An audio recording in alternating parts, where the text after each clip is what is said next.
Welcome back friends.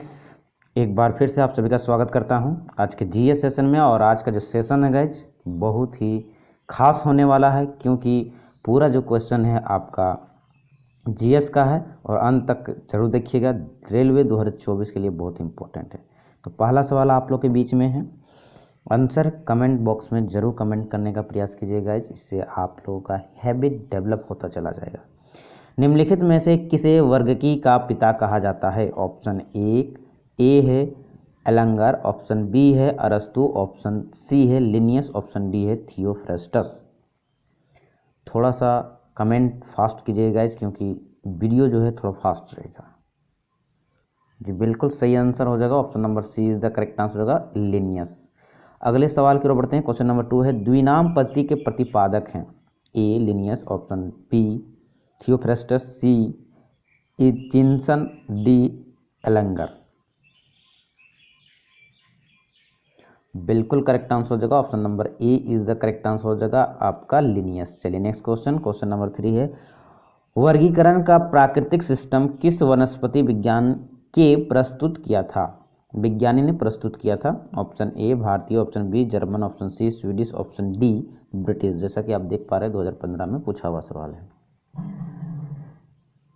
जी बिल्कुल सही जवाब होगा, option number C is the correct answer होगा दोस्तों, स्वीडिश के द्वारा। चल नेक्स्ट क्वेश्चन है, स्वीडिश वैज्ञानिक थे जिन्होंने आपका वर्गीकरण का प्राकृतिक सिस्टम दिया था। चौथा है, पुष्पी पादपों को रखा गया है? ऑप्शन ए क्रिप्टोगैम्स में, ऑप्शन बी है फैंड्रोगैम्स में, ऑप्शन सी है ब्रायोफाइट्स में, ऑप्शन डी है टेरिडोफाइट्स में। बिल्कुल सही जवाब होगा, option number B is the correct answer हो जाएगा, फैंड्रोगैम्स में। अगला सवाल है 5 नंबर क्वेश्चन है, अपुष्पी पादपों को रखा गया है? ऑप्शन ए क्रिप्टोगैम्स में, ऑप्शन बी फैंड्रोगैम्स में, ऑप्शन सी ब्रायोफाइट्स में, ऑप्शन डी टेरिडोफाइट्स में। बिल्कुल सही जवाब होगा, option number A is the correct answer हो जाएगा आपका क्रिप्टोगैम्स में। चलिए नेक्स्ट क्वेश्चन है 6 नंबर क्वेश्चन है, वर्गीकरण की आधारीय इकाई क्या है? Option A genus, option B family, option C species, option D order. जी बिल्कुल सही जवाब होगा, option number C is the correct answer होगा दोस्तों, स्पीसीज। चलिए नेक्स्ट क्वेश्चन है 7 नंबर क्वेश्चन है, हाइड्रोफाइट्स होते हैं? ऑप्शन ए समुद्री जीव, ऑप्शन बी जलीय पौधे, ऑप्शन सी पादप रोग, ऑप्शन डी जड़ विहीन पौधा। बिल्कुल सही जवाब होगा, option number B is the correct answer होगा दोस्तों, जलीय पौधे। चलिए नेक्स्ट क्वेश्चन है 8 नंबर क्वेश्चन है, निम्न द्विनाम पद्धति का अभिप्राय है पौधों के नामों को 2 शब्दों में लिखना जो बताते हैं उनके ए नंबर वंश तथा जाति, बी नंबर जाति तथा किस्म, सी नंबर कुल तथा वंश और डी नंबर गण तथा कुल। तो बिल्कुल सही जवाब होगा, option number A is the correct answer होगा, वंश तथा जाति। नेक्स्ट क्वेश्चन है 9 नंबर क्वेश्चन, जिन पौधों पर बीज बनते हैं किंतु पुष्प नहीं लगते क्या कहलाते हैं? ऑप्शन ए आवृत बीजी, ऑप्शन बी अनावृत बीजी, option C pteridophytes, option D bryophytes. बिल्कुल सही जवाब होगा, option number B is the correct answer होगा दोस्तों, आपका बी सही जवाब होगा, अनावृति बीजी। अगले सवाल के बढ़ते हैं, क्वेश्चन नंबर 10 है, जीवाणु की खोज किसने की थी? ये बीपीएससी 2014 में पूछा हुआ सवाल है, इंपॉर्टेंट बनता है guys. Option A Fleming, option B लेबल, ऑप्शन सी टेमिनिया, ऑप्शन डी ल्यूएन हॉक। जी बिल्कुल सही जवाब होगा, option number D is the correct answer होगा, ल्यूएन हॉक। अगले सवाल की ओर बढ़ते हैं, क्वेश्चन नंबर 11 है, जीवाणु से संबंधित निम्न कथनों में कौन सही है? ऑप्शन ए सभी जीवाणु स्वपोषी होते हैं, ऑप्शन बी सभी जीवाणु विविध पोषी होते हैं, ऑप्शन सी अधिकांश जीवाणु विविध पोषी होते हैं किंतु कुछ स्वपोषी होते हैं, और डी सभी जीवाणु प्रकाश संश्लेषी होते हैं।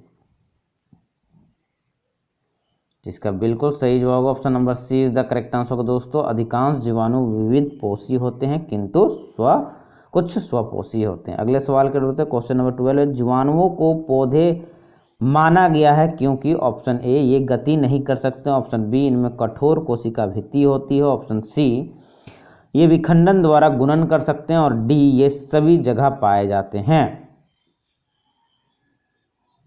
बिल्कुल सही जवाब होगा, option number B is the correct answer होगा, इनमें कठोर कोशिका भित्ति होती है। अगले सवाल की ओर बढ़ते हैं। क्वेश्चन नंबर 13 है, जीवाणुविक कोशिकाओं में नहीं होता है। ऑप्शन ए कोशिका वृद्धि, ऑप्शन बी जीव द्रव्य कला, option C ribosome, option D सूत्रकनिका। एसएससी 2014 में पूछा हुआ सवाल है। बिल्कुल सही जवाब होगा option number D is the correct answer दोस्तों, सूत्रकनिका। नेक्स्ट क्वेश्चन है, क्वेश्चन नंबर 14 है, जीवाणुओं की साधारण आकृति क्या होती है। ऑप्शन ए छड़ रूपी, ऑप्शन बी गोल, ऑप्शन सी सर्पिल, ऑप्शन डी कोमा रूपी।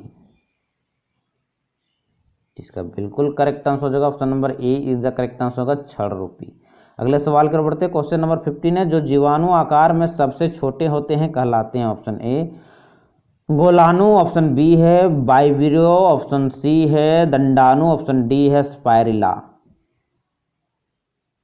बिल्कुल सही जवाब होगा option number A is the correct answer होगा गोलाणु। चलिए नेक्स्ट क्वेश्चन, क्वेश्चन नंबर 16 है, एक गोल जीवाणु कहलाता है। Option A vibrio, option B bacillus, option C coccus, option D spirilla. बिल्कुल सही जवाब होगा option number C is the correct answer होगा दोस्तों कोकस। अगले सवाल की ओर बढ़ते हैं। क्वेश्चन नंबर 17 है, एक सर्पिल जीवाणु को कहते हैं।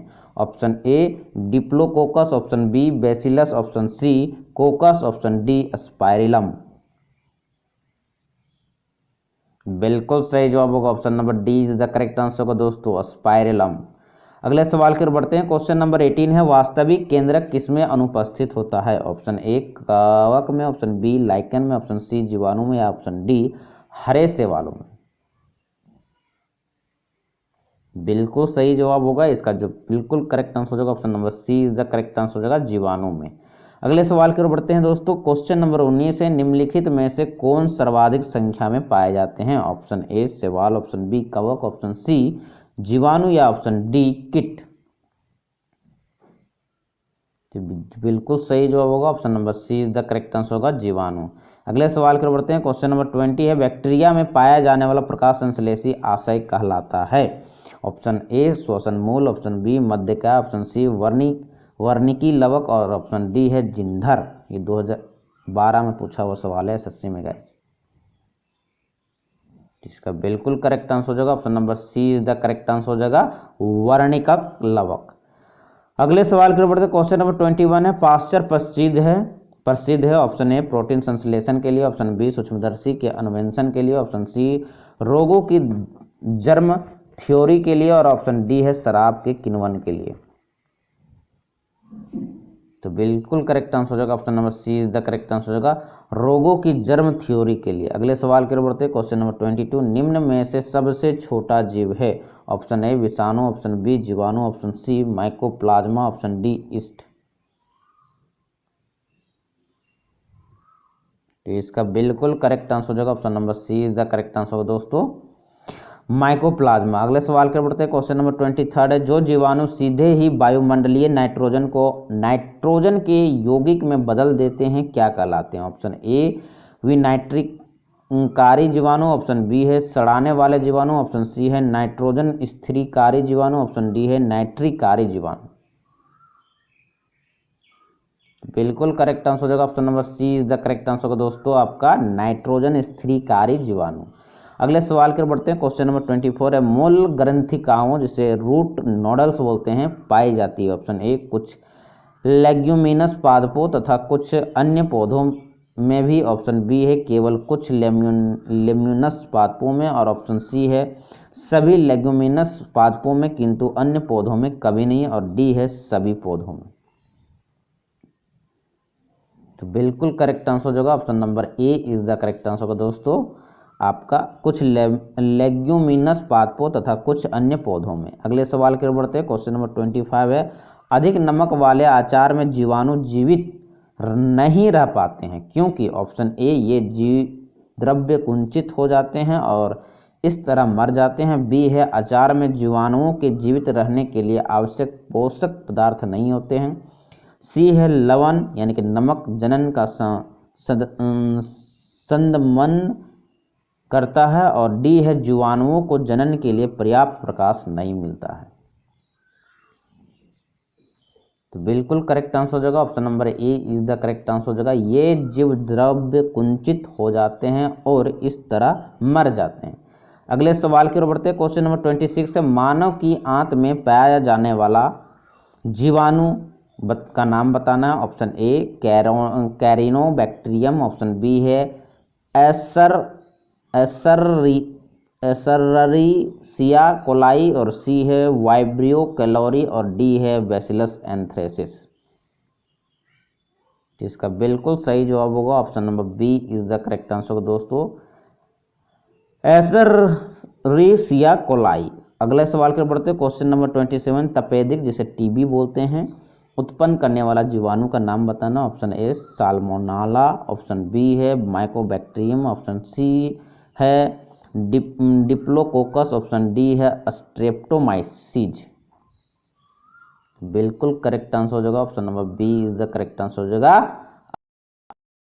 आपका। क्वेश्चन नंबर 28, भोजन की विषाक्तता उत्पन्न होती है। ऑप्शन ए क्लेडोस्ट्रिडियम टिटेनी द्वारा, ऑप्शन बी है क्लोस्ट्रिडियम बोटुलिनम द्वारा, ऑप्शन सी है साल्मोनेला टाइफोसिस द्वारा, ऑप्शन डी है बैसिलस एंथ्रेसिस द्वारा। इसका बिल्कुल करेक्ट आंसर हो जाएगा option number B is the correct answer होगा दोस्तों, क्लस्ट्रोडियम बोटुलिनम द्वारा। अगले सवाल के बढ़ते हैं। क्वेश्चन नंबर 29 है, एंटीबायोटिक्स अधिकांशतया प्राप्त होते हैं। ऑप्शन ए काउको से, ऑप्शन बी विषाणुओं से, ऑप्शन सी जीवाणुओं से, ऑप्शन डी आवृत्ति बीजियों से। तो बिल्कुल इसका करेक्ट आंसर जो होगा गाइज 29 का एकदम बिल्कुल करेक्ट आंसर हो जाएगा, सी इज द करेक्ट आंसर हो जाएगा। ठीक है, जीवाणुओं से। अगले सवाल के बढ़ते हैं। क्वेश्चन नंबर 30 है, यदि एक जीवाणु कोशिका प्रति 20 मिनटों में विभाजित होती है तो 2 घंटों में कितने जीवाणु बनेंगे। ये एसएससी 2012 में पूछा हुआ सवाल है। इसका बिल्कुल करेक्ट आंसर हो जाएगा option number D is the correct answer होगा 64। ये भी सवाल पूछा हुआ आरआरबी 2004 में, नाइट्रोजन यौगिकीकरण में निम्नलिखित में से कौन सी फसल सहायक है। ऑप्शन ए चावल, ऑप्शन बी गेहूं, ऑप्शन सी फली, ऑप्शन डी मकई। तो इसका बिल्कुल करेक्ट आंसर हो जाएगा option number C is the correct answer होगा दोस्तों, फली। अगले सवाल के बोलते हैं, नाइट्रोजन स्थिरीकरण में लैग हीमोग्लोबिन का कार्य क्या है। ऑप्शन ए ऑक्सीजन का अवशोषण, ऑप्शन बी जीवाणुओं का पोषण, ऑप्शन सी है जड़ों को लाल रखना, ऑप्शन डी है प्रकाश का अवशोषण। इसका बिल्कुल करेक्ट आंसर हो जाएगा option number A is the correct answer होगा दोस्तों, ऑक्सीजन का अवशोषण। और जो लास्ट सवाल है हमारा आज का 33 नंबर क्वेश्चन, चाय की पत्तियों के क्यूरिंग में किसका उपयोग होता है। ऑप्शन ए जीवाणु, ऑप्शन बी कवक, ऑप्शन सी विषाणु, ऑप्शन डी शैवाल। इसका बिल्कुल सही जवाब होगा ऑप्शन नंबर ए जीवाणु का। तो गाइज आज का जीएस का सेक्शन हमारा 33 क्वेश्चन, टॉप 33 क्वेश्चन यहीं समाप्त होता है गाइज। ये सेशन कैसा लगा कमेंट बॉक्स के माध्यम से फीडबैक जरूर दे दीजिएगा, और अच्छा लगा तो लाइक कर दीजिएगा, साथ में दोस्तों में जरूर शेयर कर दीजिएगा ताकि उनको भी हेल्प हो सके गाइज। एक दूसरे का हेल्प करते चलना है, और फिर मिलते हैं नेक्स्ट सेशन में। तब तक के लिए जय हिंद जय भारत।